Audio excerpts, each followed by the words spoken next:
Hello and welcome to the Slate Political Gabfest.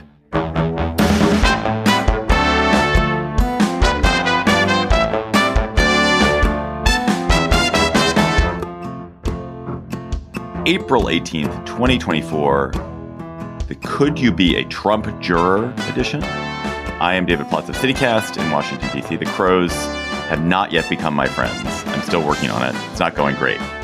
Just want to be straight up with that. I'm trying to befriend the Crows. They have so far spurned me. Never spurned. No one would ever spurn her. From the New York Times Magazine and Yale University Law School in New Haven, Emily Bazelon. Hello, Emily. Hey, David. Hey, John. Also, he would never be spurned. CBS Primetime's John Dickerson from New York. Hello, John. Hello, David. Hi, Emily. I feel like I spurned Emily just there because I didn't respond to her immediately. I will let you do the introduction, and I'm not fully comfortable with that. This week on the Gabfest, Trump's first criminal trial, the one for interfering in the 2016 election, gets underway in New York City with jury selection. Then the Supreme Court seems very skeptical, or pretty skeptical, of an obstruction charge filed against 350 January 6th protesters, as well as against Trump, involving his 2020 election interference. And then, what does Gavin Newsom want? We will talk to The Atlantic's Mark Leibovich about his profile of the pugnacious California governor. Plus, we'll have cocktail chatter. Hello, it is Ryan, and we could all use an extra bright spot in our day, couldn't we? Just to make up for things like sitting in traffic, doing the dishes, counting your steps, all the mundane stuff. That is why I'm such a big fan of Chumba Casino. Chumba Casino has all your favorite social casino-style games that you can play for free anytime, anywhere with daily bonuses. That should brighten your day a little. Actually, a lot. So sign up now at ChumbaCasino.com. That's ChumbaCasino.com. No purchase necessary. VGW Group. Void where prohibited by law. See terms and conditions. 18+. Jury selection underway in the New York State prosecution of Donald Trump for his interference in the 2016 election. This is the so-called hush money, but maybe misnamed, mislabeled trial, hush money trial. Trump is accused of having his fixer, Michael Cohen, pay more than $200,000 to silence Stormy Daniels about an affair she alleges she and Trump had, and creating fake business records to cover up that payment, and thus illegally interfering with the conduct of the 2016 election. This will almost certainly be the only one of the four criminal cases against Trump to go to trial before the election, and thus it is enormously important to the country, to the campaign, to how the nation is governed for the next 5 years and in perpetuity.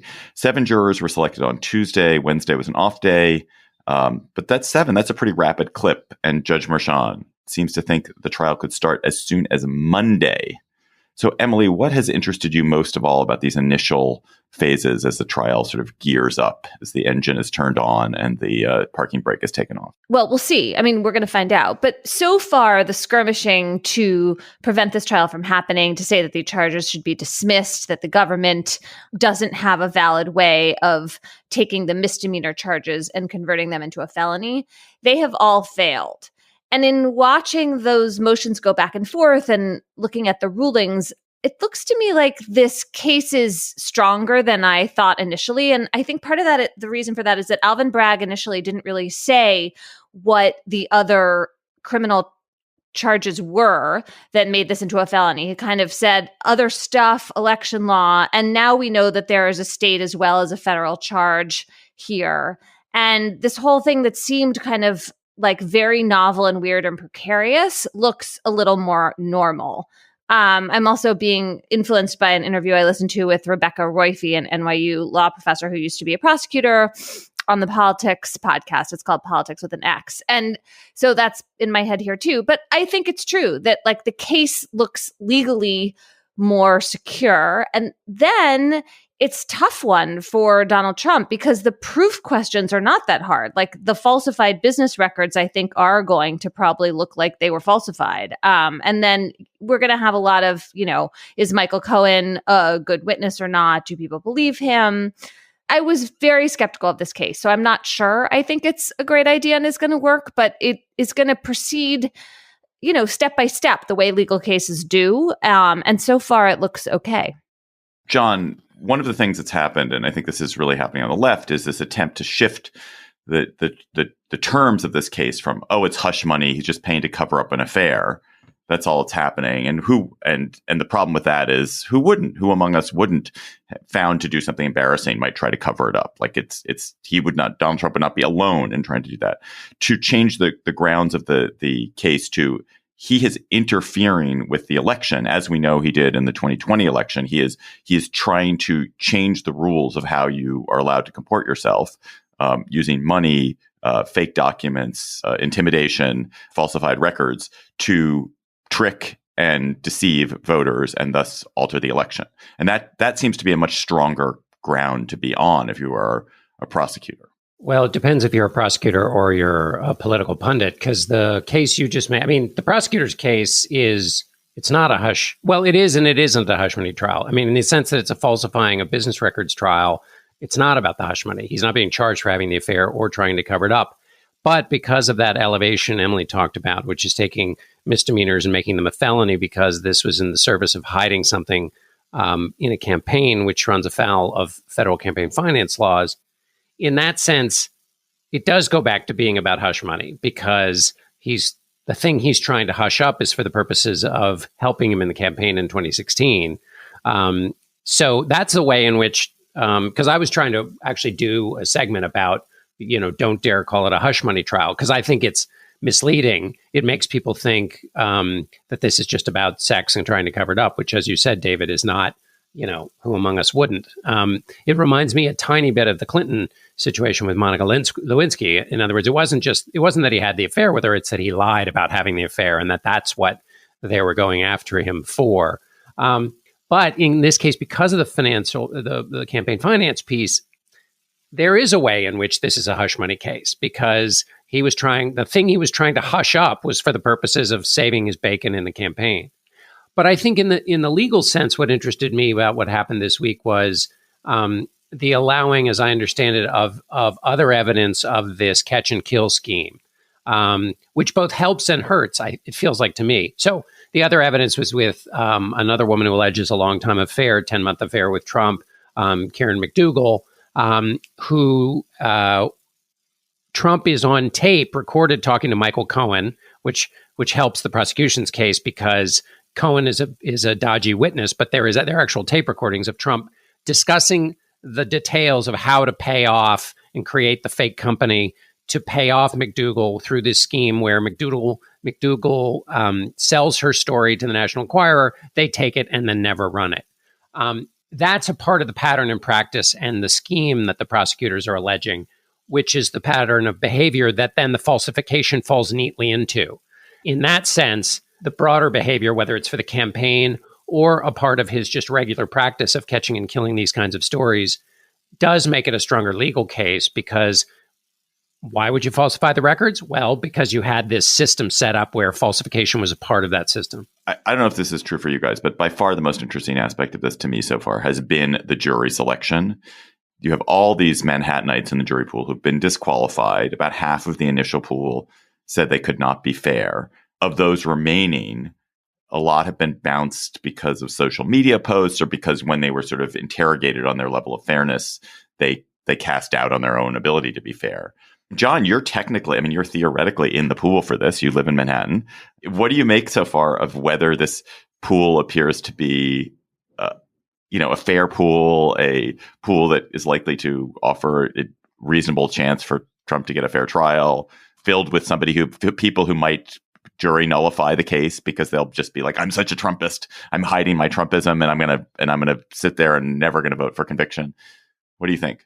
I want Emily to remind us what the standard is for jurors, because it's not that they've never had a thought ever. But just quickly, I'll interject. Ricky Kleeman, who's a CBS legal analyst who's picked juries in New York, said that what she always looked for in these instances was not somebody who was, pure as the driven snow, but somebody who was hiding inside them a kind of, they would say all the right things out loud, but hiding inside them the delight at being involved in a high profile trial, and had their own sense of what they might do with the information, write a book later or whatever, because they would be, highly unpredictable and perhaps, inspired to do crazy things in the process of of thinking through the case. I was thinking about that for obviously lots of people, it'd be incredibly appealing to be on this jury. And all you have to do is look a little bit like, as long as you don't have a public record on social media of having either praised or castigated Donald Trump, then you can hide what's in your heart. You don't have to tell them what you really think. And that's the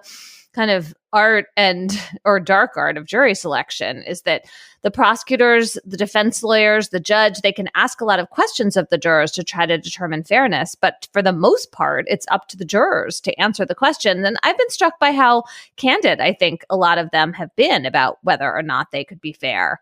The question is whether one person gets smuggled in or two people who are, hiding some bias they have. But I guess to take a step back, I have always been skeptical of the idea that we are better off with jurors who know nothing about major news events. I just don't understand why we think that's like a good way to go about picking a jury. We want people who are informed, and nobody has zero opinions. The question is, can you set aside what you already know to look at the facts that are going to be presented to you in court anew?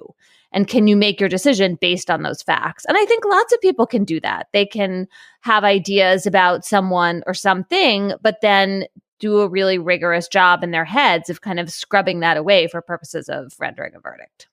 Obviously, none of the three of us would be let near that jury, not because we're not fair-minded people, but because each of us has written so much and said so many things about politics, and there's no chance that either prosecutors or defense attorneys would let us near there. So I think it's a hypothetical question. I'm hypothetically in the January 6th jury pool. John is not in the New York jury pool, but could have been.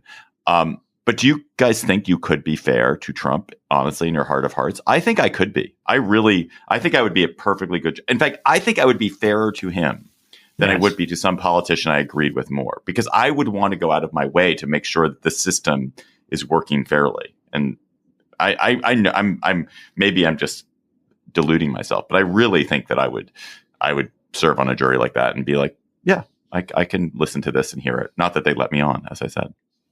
Well, also you're professionally trained to determine whether the claim a person is making is supported by the work that they've done to support that claim, both as a journalist evaluating other people and as an editor evaluating the argument that writers make. So if the essence of a jury trial is to make a claim and then marshal evidence that supports that claim, you would be falling right into what you've done your whole career in deciding whether they met the standard. So it seems like you would, I don't think what you've said is contraindicated by your life's experience.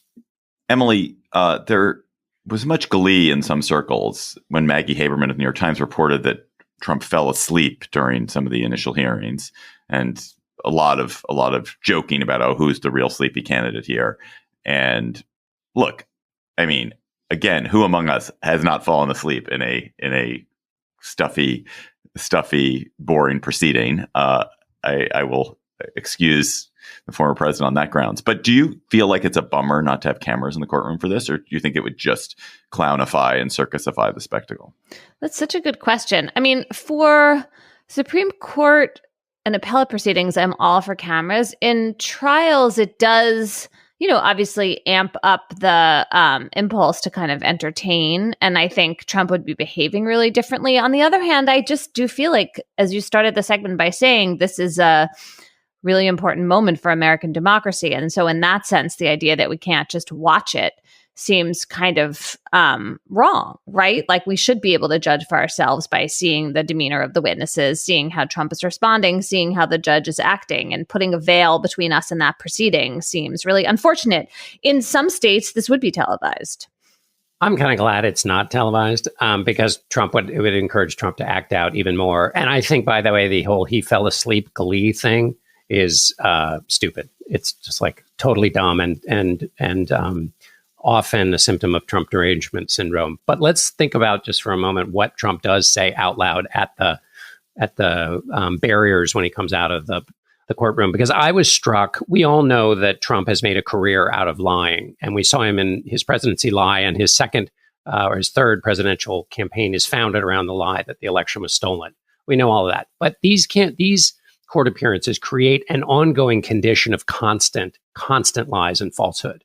And I wonder about that as being a new kind of Trump lying. Because, I mean, when a person is known to drink from a cup and then moves to a condition where they're actually bathing neck deep in what they used to drink, I think that is a new thing. And he is just constantly lying when he comes out about what the case is about his behavior, about what the judge is claiming. CBS has a new thing called CBS Confirms, which is a fact-checking organization. And they went through all of the various lies that he has told and that have been picked up. And I think this conditions him as a human to be in a state, these cases do, of constantly lying, even more than he did previously, and conditions his party to accept those lies and be fine with those lies and allow those lies. And we should also note that this is a party that once put personal morality at the center of a presidential election and is now not batting an eye at the specifics of the case. The fact he's been accused by 26 women, has been liable for sexual assault, is on tape bragging about the joys of sexual assault, is a known adulterer. Why does that matter? It's not just mere hypocrisy. It is a part of this conditioning I'm trying to identify here, which means that when and if he were in office, he has now been even further conditioned to constant mistruths, and all those surrounding him have become even more pliable in allowing those to go forward. And I think that is what we see day by day at the end of the day, each time he comes out and says things that are just totally disconnected from the facts. Well, one hopes that the courtroom and the strictures of the courtroom and the strictures of the legal system is at one place where those lies don't find purchase. They are not allowed to find purchase. One hopes that he just can't lie his way through this. Right. But then the real danger is, what if the suppleness and the being okay with lies actually infects the view about the legal system? In other words, the people who have been conditioned by all of this behavior decide that the legal system isn't legitimate anymore. I want to give a huge thank you to our Slate Plus listeners. You have supported us. It's helped us keep the show going for so long. You get so much great stuff for your subscription. Bonus segments on every episode of the Gabfest and other Slate podcasts. Discounts to live shows. No hitting the paywall on the Slate site. And this week for our Slate Plus segment, it's sort of insider Slate Plus. We're going to be talking about Death, Sex, and Money. Or actually, we'll be talking to Anna Sale, the host of the best named podcast of all time, Death, Sex, and Money, about the subjects of Death, Sex, and Money. Death, Sex, and Money has just joined the Slate family. And so now Anna is a Slate brethren of ours, sisterin of ours. And we're excited to welcome her to the Slate family and to hear more about that podcast, which is one of the treasures of the podcasting world. So if you are a member, thank you. Enjoy it. If you're not, go to slate.com/Gabfest Plus to become a member today and hear our conversation with Anna Sale. This episode is brought to you by FX's The Veil, starring Elizabeth Moss. FX's The Veil is an international spy thriller that follows two women as they play a deadly game of truth and lies on the road from Istanbul to Paris and London. One woman has a secret, and the other has a mission to reveal it before thousands of lives are lost. FX's The Veil premieres April 30th, only on Hulu. This episode is brought to you by FX's The Veil, starring Elizabeth Moss. FX's The Veil is an international spy thriller that follows two women as they play a deadly game of truth and lies on the road from Istanbul to Paris and London. One woman has a secret, and the other has a mission to reveal it before thousands of lives are lost. FX's The Veil premieres April 30th, only on Hulu. Hello, it is Ryan, and we could all use an extra bright spot in our day, couldn't we? Just to make up for things like sitting in traffic, doing the dishes, counting your steps, all the mundane stuff. That is why I'm such a big fan of Chumba Casino. Chumba Casino has all your favorite social casino-style games that you can play for free anytime, anywhere with daily bonuses. That should brighten your day a little. Actually, a lot. So sign up now at ChumbaCasino.com. That's ChumbaCasino.com. No purchase necessary. VGW Group. Void where prohibited by law. See terms and conditions. 18+. Supreme Court heard arguments this week in another case. All we do is talk about legal stuff. Another case that has huge Trump criminal implications involving a January 6th insurrectionist, Joseph Fisher, who was an off-duty cop from Pennsylvania, charged with multiple counts for his appalling behavior at the Capitol, including assaulting police officers. At issue is one charge of the 7 he faced, that he obstructed an official proceeding. He claims that the law he's charged under, which is U.S. Code 1512C, Section 2, does not refer to actions like invading the Capitol, but only concerns things like the destruction of documents and evidence that might be presented to Congress and are distorted or ruined because you have changed them. The Fisher case is important because there are 350 January 6 defendants who have been similarly charged with obstruction, and that Donald Trump, 2 of the charges he faces are for January 6. 2 of the 4 charges he faces for January 6 are obstruction, although Emily will disaggregate them because it's slightly different terms. So, Emily, I'm going to read the statute at issue here. Whoever corruptly, number 1, alters, destroys, mutilates, or conceals a record, document, or other object, or attempts to do so with the intent to impair the object's integrity or availability in an official proceeding, or 2, otherwise obstructs, influences, or impedes any official proceeding or attempts to do so, shall be fined under this title or imprisoned not more than 20 years or both. So what is the legal issue here, Emily? Otherwise. So, yes, this is a question of statutory construction. We have 2 parts. They say either this or otherwise that. Does otherwise, is it necessarily limited by the content of the first provision?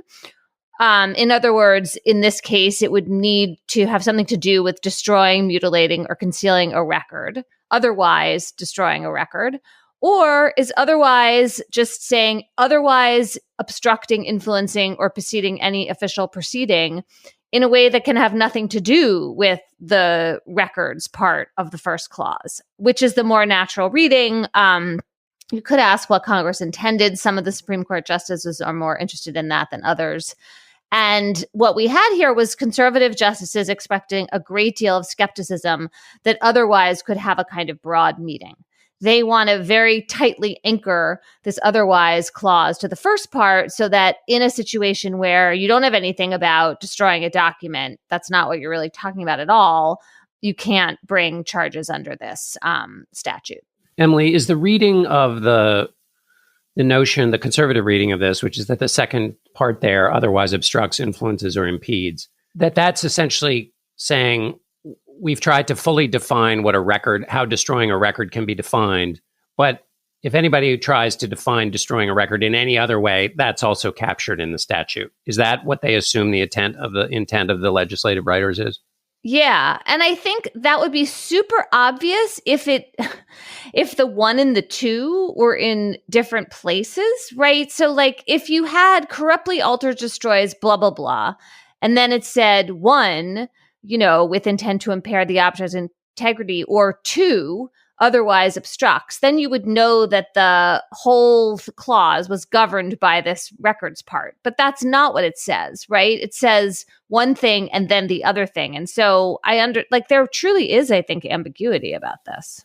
Although destroying, altering, and mutilating are 3 what else could you do to a document that hasn't been cabined by that definition? Right. And then that would be the argument for the broader reading that Congress is trying to say, I'm also talking about all these other ways of obstructing of an official proceeding. And that's what Justice Kagan and Justice Sotomayor were basically arguing. To me, the most extraordinary fact in this is one that I haven't heard discussed much at all. So this was a law that's passed in the wake of the Enron scandal, when Enron or people connected with Enron are accused of doing exactly this to documents they were supposed to present to Congress. So that's the context. Is there really no law in the United States against obstructing an official proceeding? Until this moment, was there no law which said, if I go in to the Capitol and, I cut all the mics and I hold all the members of Congress hostage, that is not a crime? I mean, there are crimes that I'm committing in the context of doing it, like the holding the hostage, but that the act of disrupting what the U.S. government is doing is not a crime. That, to me, it was extraordinary to find out that there is nothing in the U.S. code that bars people from trying to prevent the government from doing its work. Same. Yes. And then that's why I was drawn to the argument, or just a point that Justice Kagan made, which was like, wait a second, Congress was trying to fill in some gaps here. Let's think about the gaps they were trying to fill in. Of course, another way to think, David, about why we wouldn't want a whole lot of those laws is we want to make sure that people have plenty of room to protest and have speech that's disruptive. And so, I mean, one of the sort of wonderful ironies of oral argument this week was the great concern that Justice Alito was professing for people doing sit-ins. Justice Gorsuch was worried about, what if you want to pull the fire alarm? Could you get prosecuted? There was a lot of real concern for civil disobedience and protest going on among conservatives, and things were feeling a little bit upside down. Well, it was an amazing argument because it feels like there are literally in the 9 justices 4 different factions. There's like kind of Roberts, who seems to be reading it like the way Joseph Fisher wants to read it, which is that the text means it just has to do with documents, and so Fisher is off the hook because this has nothing to do with documents. That's Roberts, and maybe Gorsuch was along with that. Then Kavanaugh. There's and then Barrett and Jackson are saying, okay, it's textually vague, but maybe the January 6th people, what they're doing still qualified because maybe they're preventing it from getting to Mike Pence's desk, or if the vote is taking place with paperwork on Mike Pence's desk, maybe that's a document that is that's a integrity that's been messed with. Then there's like Sotomayor and Kagan, who are saying the text of the law is pretty clear, otherwise obstructing and influencing and impeding, like when you invade the Capitol and assault cops and, prevent the Senate from doing its work, you're obviously doing that. So Kavanaugh seemed to actually occupy a slightly different face, which is that he's already facing 6 other serious felony charges. What is the point of, like, this one seems pointlessly additive and ambiguous, and so why are we piling this on when he's going to go to prison? Which that was kind of hilarious to me. Yeah, well, he was like, "Well, aren't you just throwing this in here because it has a 20-year maximum sentence, and so it really ups the punishment?" And the government was like, "Oh no, that's the reason. Of course, that's the reason. Like, that's what prosecutors do all the time." I liked the idea that was a problem, actually. But when they're evaluating things, are they supposed to do that? I mean, obviously, they're supposed to look at the facts of the case. But on the other hand, if this is a constitutional question or a statutory interpretation question, does the manner in which it's being applied in that context matter to divining whether the law says what they claim that it says it does? I mean, I think it's really bad to just mount up the ante of charging, to up the punishment, to force people to plea bargain. But I don't know why it's unconstitutional, unfortunately, or why it's at odds with the text of this statute. Also, back to your point, David, about the idea that maybe there was an actual document here. It seems that if you were looking for support of the argument that destruction of a document can be defined super broadly, I mean, presumably the vote is a document of sorts. Somebody must write it down somewhere. And so if you were trying to look for a statute that defined all manner of human behavior as possibly interfering with a document, in other words, human behavior that was something more than altering, destroying, or mutilate, well, I've got the statute for you, because it's saying basically any other possible way. So you perform a Baroque ballet that keeps the document from getting certified. Well, then that is a sufficient trigger for the statute. I mean, obviously, I'm being absurd. But on the other hand, I don't know. I mean, there was this talk that they were going to actually steal the ballots that they couldn't vote, right? So that would be concealing. That was an attempt to conceal. And Emily, isn't it also the case that when it comes to the Trump obstruction charges, which we haven't talked about, one of them is about the fake elector scheme. And I presume a fake elector scheme would potentially fall, even no matter how you read this law, would potentially fall under it, because it would intrinsically involve submitting some sort of document that is altered or misleading, right? Yeah, I mean, the Justice Department, in considering this argument in the context of the case against Trump, is saying we should be able to bring this charge even if there's a narrow statutory definition that limits it to documents, for the very reason you said. The fake elector scheme is itself all about altering, concealing, destroying documents. It'll be interesting to see if that sticks. Just to be clear, Trump is facing other charges, conspiracy charges, that overlap with this obstruction of an official proceeding charge and are independent of it. But again, the amount of prison time he could very theoretically serve is vastly increased by bringing these obstruction of an official proceeding charges. Do you guys think that Alito and Thomas are on to something when they say that it is dangerous to have this on the books because there's the potential that you have a Code Pink activist who yells at a congressional hearing and is facing 20 years in prison, or somebody who stands up at a Supreme Court and disrupts a Supreme Court argument for 3 minutes and they are facing 20 years in prison, that in the hands of a prosecutor that has a political agenda, that this is a dangerous law? It could be. I was pretty persuaded by Justice Barrett's, seeming response to that, which was to talk about free speech rights in the First Amendment, that they could come into play in the context of that kind of enforcement of the law. I mean, also, you don't normally decide that you can't apply a criminal statute in one context because there is a kind of slippery slope that you're talking about with lots of other things that are pretty unrelated and much more minor and de minimis in their sort of, in the scenario you're playing out. Like, that was just a weird idea to me. And so it all felt a little bit like a big red herring. Though I just saw the movie Civil War, which I might talk about a little bit later. And like anything that makes the government seem more powerful seems bad. So I did have a moment of being drawn to that. Like, oh no, don't give them this tool. Can I ask one question that takes us back to our first topic, which is, David, you said at the start that the hush money trial may be the only one that goes to trial. Can you just tell me what your thinking is on the Smith case on election interference with Trump? Is your assumption that basically the Supreme Court takes so long that the case never gets before Judge Chutkan, or that something else happens? Well, presumably the Supreme Court won't issue a ruling in this they don't hear it till the end of this month, right? And they presumably will not issue a ruling until the end of June. The end of June, right? And so then Chutkan has to sort of gear everything up and get everything going. I mean, and there could be other challenges. 4 months. I think most people who are following this case think it's very unlikely to go to trial before the election.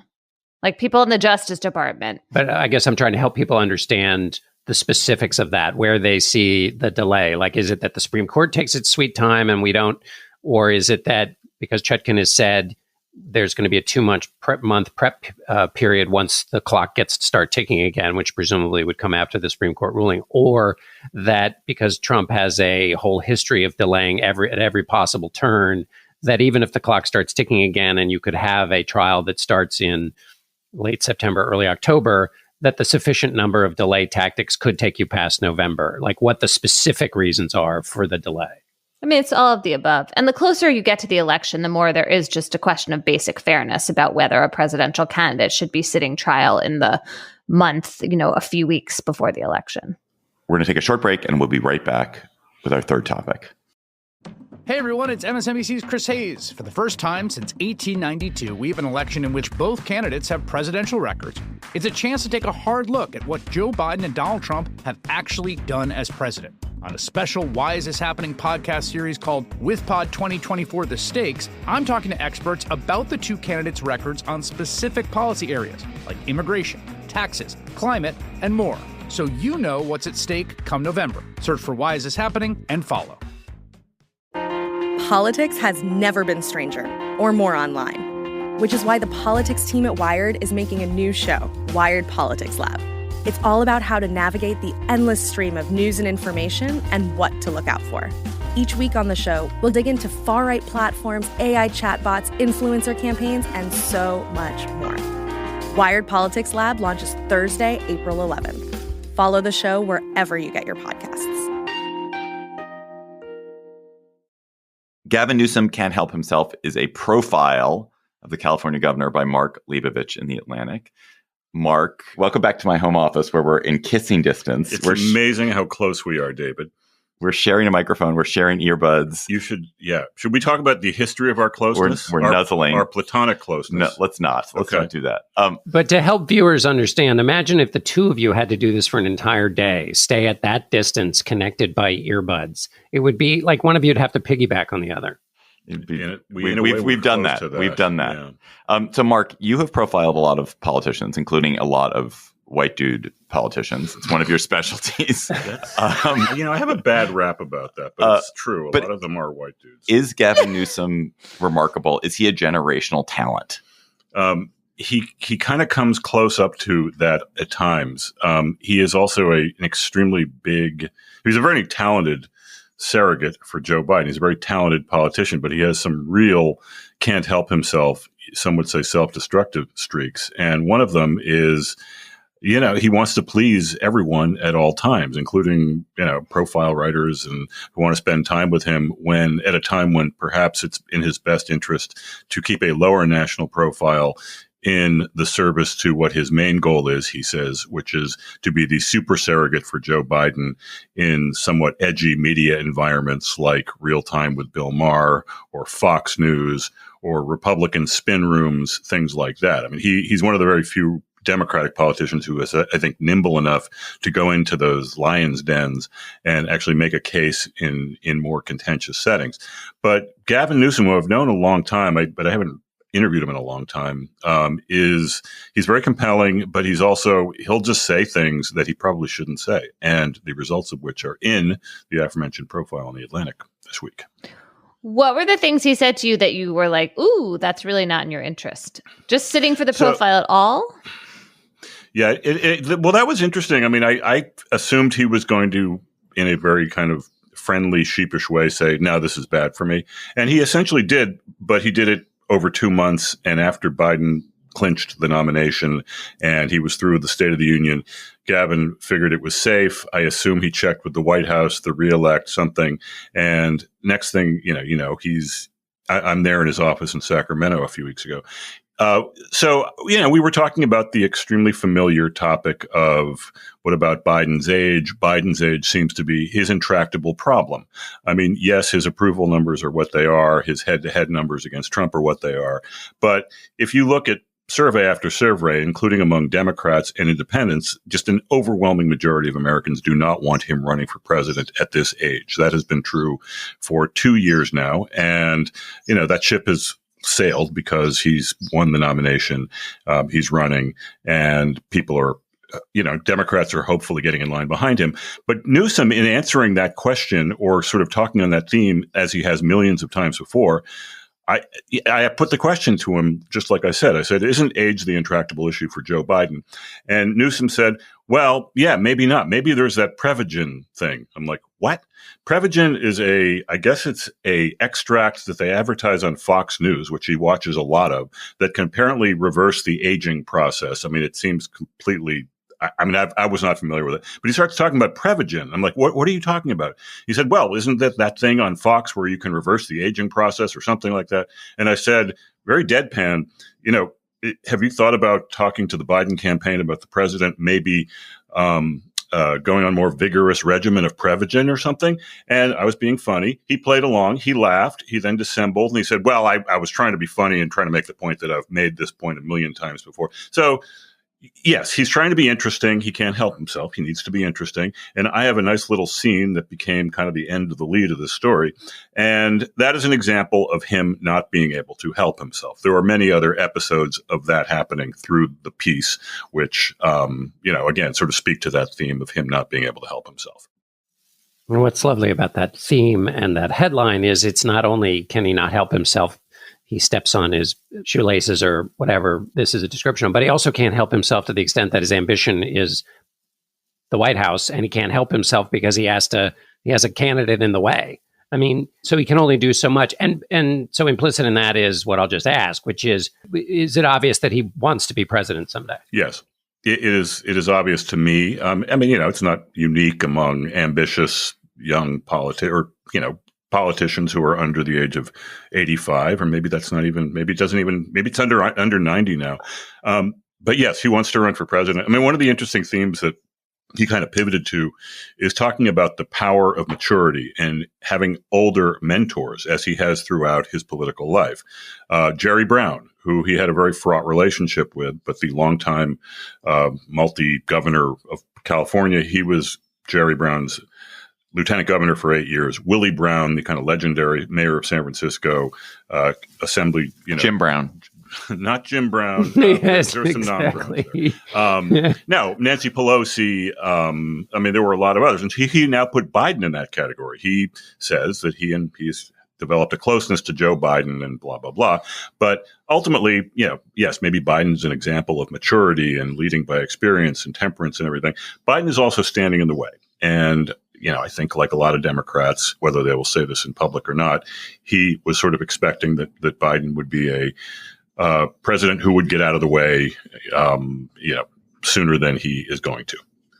But has Newsom been a good or admired governor of California? I have no real sense of it. He's obviously really good on TV, and he's, will show up and debate Ron DeSantis and so forth. But do the people of California think, wow, our state is better, he's really led us well, or is it not so much? Largely, he has, a huge institutional advantage, which is a deep blue state, and he is a Democratic kind of base-friendly governor. And, in the spirit of him stepping on it, he had this fiasco in 2020 where he went to this fancy dinner at the French Laundry in Napa, which is a really fancy restaurant.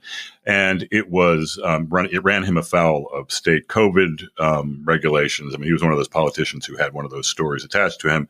The far right kind of, picked this up, and they launched a recall campaign against him, which is very easy to do in California. And all of a sudden, when just in this day and age, when you have the backing of, I doubt, there may be 35, 40% of California who's hardcore Republican. Then you have Fox. He had to run for his political life and sort of withstand this recall campaign. But yes, I would say so. He was overwhelmingly reelected. He's done a lot of kind of aspirational things, like said, by 2035, we want to, I might be getting the numbers wrong, but we want to, eliminate carbon emissions by this very, very dramatic degree. We want to make California an abortion sanctuary.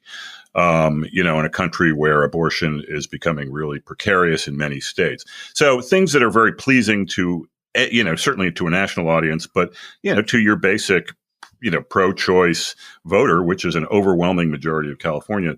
He said things that are very pleasing, but the economy's done okay. There are a lot of things that people point to that are troubling indicators, like people leaving California. Although I drove in from Palo Alto to Sacramento in the morning, and I said sarcastically, Governor, there was no traffic here. It was, and by the way, the mountains were beautiful and like green. So one, there's no drought, and two, the fact that everyone's leaving eliminates the traffic problem. So I was being kind of a wise ass, and he goes, "Oh, you're going there immediately, are you? I can assure you there are terrible traffic problems there." So again, he defended himself in kind of a counterintuitive, interesting way, saying basically, we have a lot of traffic here. I was thinking about whether, in fact, he was totally helping himself with this profile in this sense. Like, did he thread the needle? He put himself back on the radar of Democrats nationally who are reading your story, right? I hadn't thought about him for a while. And he, was also being pretty careful to be super respectful of Biden and make it clear that he was not jumping in front, and he was trying, in fact, to be, like you said, the super surrogate. It's sort of, and he had to keep it a little bit interesting, or else you weren't going to be there, right? Or it was going to be a kind of, fallen souffle of a profile. So I guess I was wondering in the end if he can help himself, and he kind of did help himself, and there was some amount of risk in that, but mostly he sort of pulled it off. Yeah, you know what? I don't know. I don't know what his calculations were. I don't know what I haven't heard from him at all. I've not heard from the White House. I have not heard from him or anyone in his orbit. It's kind of a perfect react so far, which is that readers seem to like it. There were no, knock wood, no crises around it yet. Look, I think right now we are in a media just deluge where, this profile over here, unless something goes really off the rails. Look, there are some Democratic insider types who said, okay, there's an oppo opportunity for anyone running against him in 2028 in about 5 different places in that. I'm like, okay, well, that's the world you live in, but I don't know. I don't know what you're talking about. But I don't know. Look, it's profiles, as everyone on certainly in this conversation knows, are very, very fraught for everyone involved. You never know how they're going to go.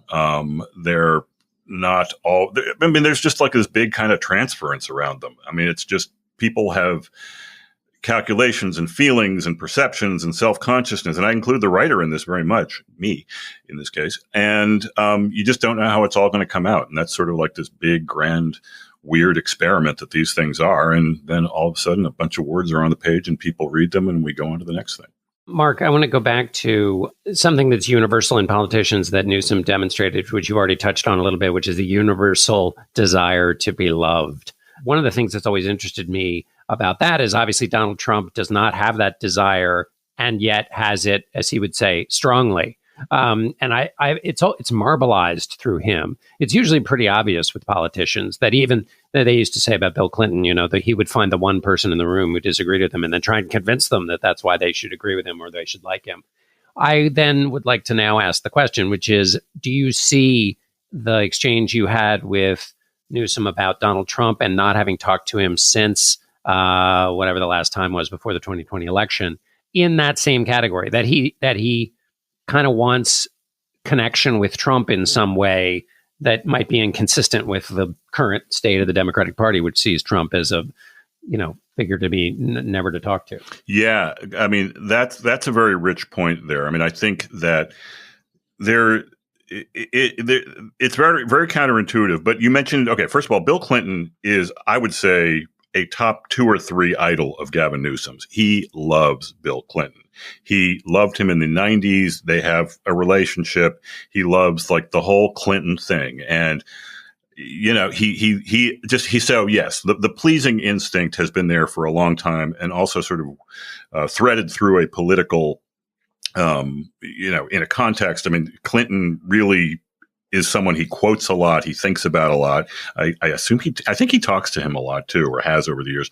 As for Trump, yeah, I was shocked. I mean, yes, Trump is a all-purpose boogeyman for a ambitious Democrat or any Democrat. And, for good reason. He has a lot of fodder. I think Newsom has genuine revulsion to much of what Trump stands for. But there was, as the story talks about, there was this weird symbiosis between the two of them when especially around 2020, when there were these terrible wildfires in California, COVID was happening. The two of them were talking a lot. Newsom was praising Trump more strategically than almost any other Democrat. It actually got a lot for California, a lot of like 100% reimbursement around COVID, federal aid around some of the disasters, far more than what some of the Republican states were getting. And the two of them are not completely dissimilar. I mean, they are both showmen. Trump is extremely needy. I mean, he's unconfrontational often. He wants everyone to like him. He, like Clinton, like Newsom, like a lot of people, wants to please the person in the room. Another thing I didn't mention, but both Newsom and Trump come from hospitality backgrounds. Newsom was a restaurant and bar owner. Trump, and people don't talk about this a lot, but he was a hotel. He's got all these golf clubs, everything. The time I spent around Trump, like back in 2015, 2016, what I was always shocked by is any setting you go with him, he acts like the maitre d'. It's like, are you okay here? Are you comfortable here? Like there was an experience I had where that ill-fated hosting of Saturday Night Live in 2015, I happened to be there that night for a long story. After party, we're in this restaurant 4 a.m, and Trump and his entire family are there, and Bill O'Reilly for some reason. And the Saturday Night Live cast, it was just a surreal setting. And I'm sitting at this table, and it was just, again, bizarre. And Lorne Michaels was there. And Trump keeps coming over, leaving his table with his family, talking to me and a couple of other people saying, you guys okay? Are they taking care of you here? And he would turn to the waiter or the waitress saying, hey, make sure you take care of these people. And I'm like, dude, this is not your restaurant. Turn off like but his instinct is to be the hospitable guy. Newsom, same way. He said, when I talked about the history of his relationship with Biden, would say, yeah, Biden would come to my restaurants in like the 80s and 90s when he was raising money. And, I hosted him in the restaurant. And he always seemed to have a good time and we had a good rapport. So there's a real overlap there. So yes, there was a symbiosis. And then, Trump loses the election. Newsom reaches out to him, I guess, to console him. And Trump stops returning his calls immediately. And, you'd think Trump was obviously in a very addled state after the election. And, you'd think that he's not going to be returning some Democrat in California's calls. But Newsom, even in talking to him now about it, seemed somewhat, a little snubbed by this, a little hurt. And, here we are a few years later, and there's a lot more going on.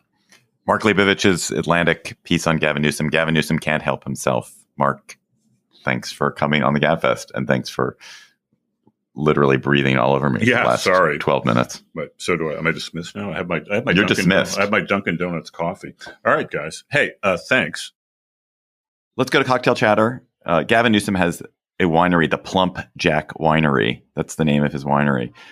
So when you're sitting and sipping on a delightful glass of Plump Jack, Emily, what are you going to be chattering about? I have two chatters. The first one is, if you've been following the story about Uri Berliner, the NPR editor who criticized NPR and was suspended and now has resigned, I recommend a story by Alicia Montgomery, who's the vice president for podcasts at Slate. It's called The Real Story Behind NPR's Current Problems. I just thought it was really useful to read in thinking about all of this. I have really no informed opinion about what it's like to work at NPR. Just a lot of feelings as a listener. And, it was just helped me in getting a kind of fuller picture of what it is actually like to work there. And from Alicia's perspective, what the kind of main and enduring problems there are. And second, I saw the movie Civil War over the weekend, and I had kind of two reactions to it. One was that it really reminded me of the TV show The Last of Us, in the sense that it's like this tour through an American dystopia with these different incidents. And I think the appeal of these shows right now is you just like try to think, what would you do? It's like familiar enough and completely horrifying at the same time that you can't help but trying to put yourself in the shoes of the characters. And I guess that was especially true this time because the characters are journalists. And I found myself really bridling at some of the portrayal of the journalists. Some of it worked for me, like the level of intensity and then the kind of like needing to let off steam afterward, the kind of weird laughter at moments where like something really violent had just happened. Like that all I thought landed. But there's this idea in the beginning, the main character says, like, I went and I took all these pictures of terrible things in foreign countries so that we would make sure this doesn't happen here. And like, I don't think that's why photojournalists do their work in foreign countries. They do that mostly because we're trying to understand those places, not necessarily to think about ourselves. And then I just found the portrayal of the distancing so extreme, the emotional distancing and the idea that like the way to do this is to just be completely cold and clinical about it. And I don't want to spoil the movie, but it really goes to quite an extreme place. I just don't think that's how most of us operate. I mean, I am not a foreign war correspondent, but I think most people, it's harder and there's more gray area and just more like human foibles and shortcomings rather than this like very cold ideal that was being kind of put forward. Can you tell people what the movie's about briefly? Yeah, I mean, it's about a civil war in America. So it's not clear why it has broken out exactly, except there's a president who's having a third term. That's evident in the first few minutes. And different territories of the United States are trying to overthrow the American government. And these journalists are on a trip down the eastern seaboard to try to get to Washington, D.C. in the midst and this at a key moment in the conflict. John, what's your chatter? I have three mini chatters. The first is the when we talk about abortion rights policy, I always wanted to look at how the treatment of children in those states overlaps with their abortion policy. And the Annie Casey Foundation does a lot of study along this route, which is to say, what opportunities are there and how are children taken care of and treated in various states. And now something's just been published called the Child Opportunity Index, from diversitydatakids.org project at Brandeis University, which just adds more data to this and goes into localities where kids have the most opportunity. Bridgeport, Connecticut, Emily, your state of Connecticut, San Jose, California, Boston have the highest overall opportunity score. McAllen, Texas, and Brownsville, Texas have lower ones. And one of the factors they talk about is opportunity hoarding, which Anna was discussing a little bit in terms of generational wealth. So it's worth checking out if you're interested in that. The other is that we didn't talk about this in politics, but something was happening with the Biden campaign this week that was kind of a throwback to the way campaigns used to be held. Biden was in Philadelphia talking about tax rates and Pittsburgh talking about steel tariffs he wants to slap on the Chinese for dumping steel and for trying to basically take over the shipbuilding industry. He was at a union hall. It was basically old-fashioned politics where you announce policy in places where the voters are you're trying to get. And it'll be fascinating at the end of the election, depending on how it turns out, if that kind of politics you would have expected from like the 90s still exists in this world where so much is taken over by social media and what appears on cable and all of that. So if there's a week you want to look at where there's like very old-fashioned style politics, in a battleground state, that was what was taking place with the Biden campaign in this week. And then final personal log rolling. You think I'm going to pitch you on listening to navel gazing, but you're not entirely true. Of course, I'm going to do that. I am on the 22nd of April, moving from 7 p.m. to 6 p.m. CBS News Primetime is turning into CBS News The Daily Report, which will be a 90-minute show. It's starting out only as an hour at 6 p.m. So, orient your lives accordingly, but also for a little while. And now I'm undermining my own pitch. It's going to be repeated again at 7. So you can tune in at 6 or tune in at 7. But, of course, make sure you listen to Navel Gazing. A new episode is out. The third episode is out for regular listeners on Saturday. Plus, listeners get both the third and the fourth episode. My chatter is about a fascinating new podcast, which dropped on Audible, only on Audible for the moment. It's called Hold Fast. It was brought to my attention by Sam Eifling, who's a reporter, writer who's done some work for Slate in the past. Sam, like the other two creators of this podcast, worked for the New Times empire. The New Times was this alt-weekly empire in the 90s and 2000s, built by two extremely charismatic and contentious men, Mike Lacey and Jim Larkin. And they built this alt-weekly empire, very successful, ultimately encompassed the Village Voice, sold it, made a lot of money. Then Lacey and Larkin, as they were known, Lacey and Larkin went and founded Backpage, which became the sex worker site, the place for sex advertisement.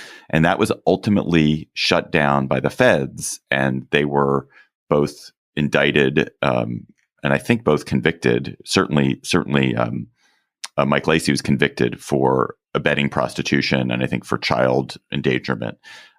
And there's now a podcast about their rise and fall. And I've only listened to the first episode. It is a fascinating story, just fascinating. And Mike Lacey, who's the protagonist of it, who's very much on interview and at the center of it, is a really interesting person to listen to. And he's a deeply complicated people. I was kind of on the periphery of the New Times world because I worked in alt weeklies. I worked in a separate chain of alt weeklies.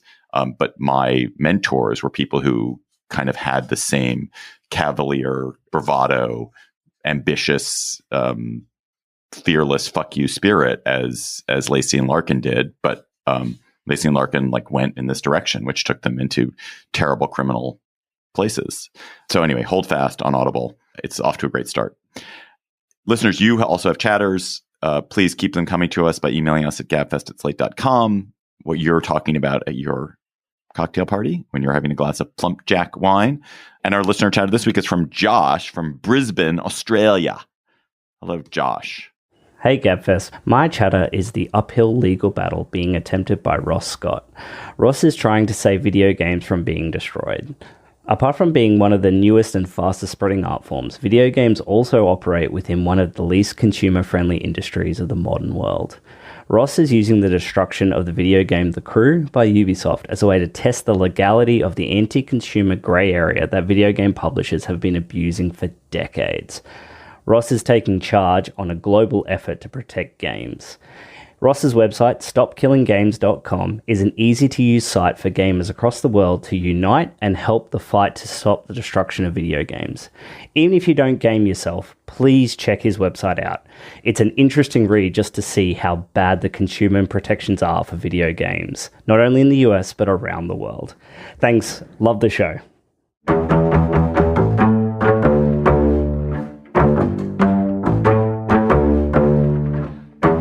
That's our show for today. The Political Gabfest is produced by Shana Roth. Our researcher is Julie Hugan. Our theme music is by They Might Be Giants. Ben Richmond is Senior Director for Podcast Operations. Alicia Montgomery, in addition to writing articles that Emily is chattering about, is the VP of Audio for Slate. For Emily Bazelon and John Dickerson, I'm David Plotz. We will talk to you next week.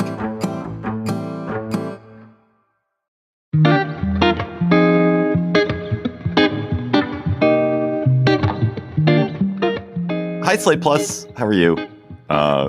Good. We have a very special guest, our new sibling at Slate, Anna Sale. Anna is the creator and host of Death, Sex, and Money, which is one of the great podcasts of the world. It is also, Anna, the best named podcast of all time. And you've recently had an experience with death and money, I guess, which is that your Death, Sex, and Money was killed by its owner, WNYC, then it was bought for, I assume, money by Slate, and now it's back alive at Slate, and you've just relaunched it. So congratulations. That's right. Also sex, kind of, because we had a rebirth, maybe. Yes. No immaculate a lot of that conception? Just happened all in the last 6 months. If you have a resurrection, you have to have an immaculate conception. It could be parthenogenesis. It just like budded off. So I think most people who listen to the Gabfest probably know what Death, Sex, and Money is. So I'm going to assume a certain level of knowledge, but you can fight that by explaining it if you want. But you started Death, Sex, and Money when you were in your 30s, and I actually find that interesting because you're only in your early 40s now, and I think now that I'm in my 50s, I think you kind of have to take a battering to be willing to talk about Death, Sex, and Money. I kind of feel like that starting that podcast in your 30s is remarkable, because I think when people are in their 30s and even into their 40s, like there's so much fronting, there's so much like presenting an image to the world, that it's hard. It's even harder. It gets easier as you get older. And so I was wondering how you felt about having those conversations when you were so young. I imagine your peers didn't want to have those conversations. Oh, I really love this question. You're positing that you have to go through some kind of humiliation to be able to talk publicly about death, sex, and money. And I think that might be right. Like you have to be thrown off your game to be willing to sort of dive in. And maybe I was young, but I was also divorced. So I got divorced when I was 31. And I think that was like a really important thing that happened as I was coming up with the idea of Death, Sex, and Money, because it was kind of an early middle-age experience of having my life upended. What I thought was going to happen, how I thought it was going to look, fell apart. And then I just was in this desperate search for guides about how to rebuild. And so that was kind of how I think about the early years of the show, was just me wanting to not just like get life advice, but also I wanted to compare notes with people to feel less alone about having had that experience. That was just a snippet from our Slate Plus conversation. If you want to hear the whole conversation, go to slate.com/Gabfest Plus to become a member today. Lucky Land Casino, asking people, what's the weirdest place you've gotten lucky? Lucky? In line at the deli, I guess? Aha, in my dentist's office. More than once, actually. Do I have to say? Yes, you do. In the car before my kids' PTA meeting. Really? Yes. Excuse me, what's the weirdest place you've gotten lucky? I never win and tell. Well, there you have it. You can get lucky anywhere, playing at LuckyLandSlots.com. Play for free right now. Are you feeling lucky? No purchase necessary. Void where prohibited by law. 18+. Terms and conditions apply. See website for details.